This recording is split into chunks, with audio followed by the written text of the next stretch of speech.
Project Explorer is an extremely useful utility that allows you to link virtually any type of document to a project and to access that information very easily. A typical project involves not only design files, but other data such as word processor files, spreadsheets, PDF files, websites, email addresses, etc., etc. All such data can be linked to a project, along with internal design links such as design files, elements, models, references, saved views, etc., created in any file format. Clicking on a link will open the link target, such as a design file, model, or saved view, etc. Link sets are used to organize your data, and these can be located in a design file for smaller projects or in a design lib file for wider access. Link sets contain individual links to the project data. Project Explorer is the facility that manages these link sets.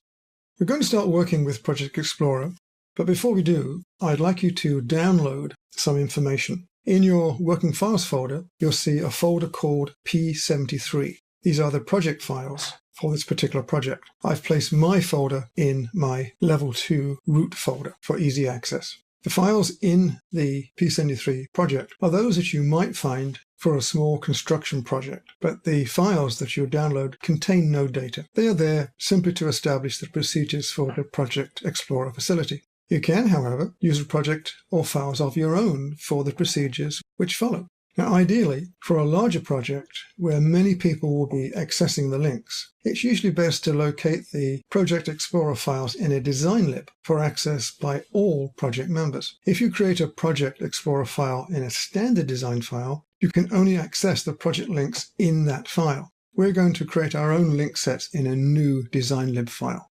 Now again, I will refer to the files in the P73 folder, but you can alternatively use your own files of similar type. So let's start by creating a new design lib file. I'm going to call it P73 project. And as you can see, I am in my design lib file at the moment. So it's simply a matter of using Save As to create the new design lib.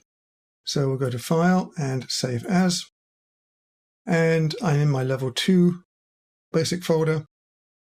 Here's the name of the file. I'm going to call this one P73 project. And of course, the design lib extension remains. Do a save on that. And now I'm working in my P73 project design lib. Now let's open Project Explorer. Go to File and Project Explorer.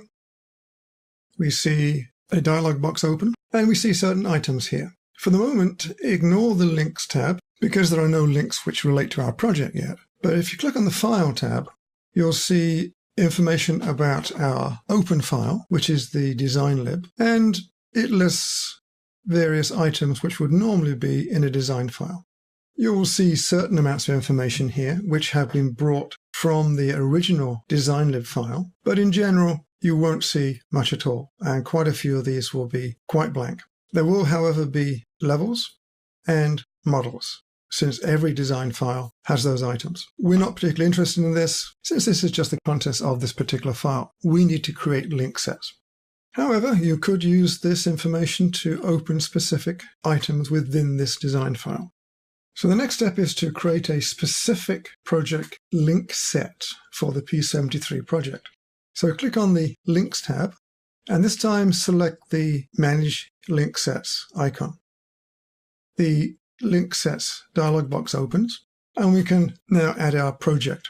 First, we need to change the location of the project, and the default is to look at the configured libraries. Now, we have no configured libraries yet in the MS Design Lib List configuration file, but we will later. In the meantime, drop the arrow down and click on our actual active file, which is our P73 project design lib. Now we can add a link set. So click on the new link set icon, and we'll enter the name, which will be P73 link set. We don't need to use a seed file, which links us back to MicroStation's default seed files. So leave that option blank, say OK, and we see our link set in place. We can now dismiss that box, and our link set is already in place in the Project Explorer box. And if we drop this arrow down too, we only see the P73 link set, since that's the only one that's been created so far. If there were other link sets, these two would be available for us. Back to the link set. Now with our link set in place, we can start to add links to the set, and I'll do this in the next video.